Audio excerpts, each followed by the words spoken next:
The next concept I want to make sure you've at least heard me talk about is this idea of price anchoring. And you heard me mention this in the example a couple minutes ago, where you said something like, normally this would cost $10,000, but I understand your budget is $6,000 or something like that, right? Especially when there's an unfamiliar situation for someone, right?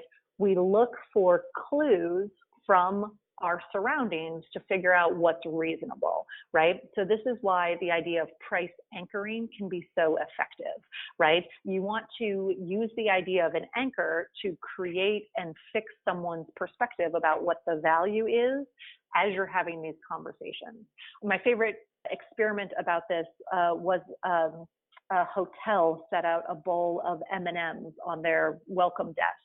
And on the first day, they set a small, like a tablespoon next to the M&Ms. And there was a sign that said, eat your fill, right? So you can take as many M&Ms as you want.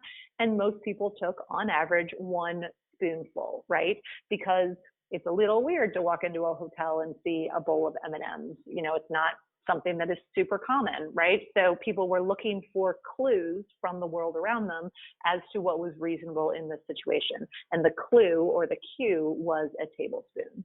But to be clear, anyone could have taken the whole bowl whenever they wanted to, right? That's okay. The sign said, eat your fill.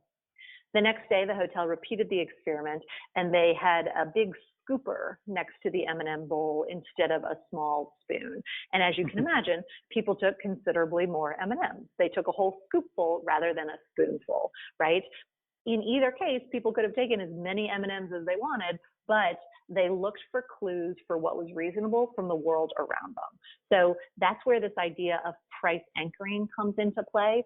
Your wants are framed by your choices, right? So as you are thinking about setting up work in your studio, if someone's doing a studio visit, or if you're selling work out of your studio, how are you making use of an anchor piece and also some differently priced items? As you are having conversations for commissions or for different opportunities that might come up or for gallery representation, how are you having these conversations and making use of price anchors, right? So spend some time kind of percolating on that. It's a complex subject, and I know I have just kind of glazed over it. But if you do want to read more about it, there's a book called Predictably Irrational by Dan Ariely. He is my favorite behavioral economist of all time, and he's a phenomenal person as well. And his book goes much, much deeper into these.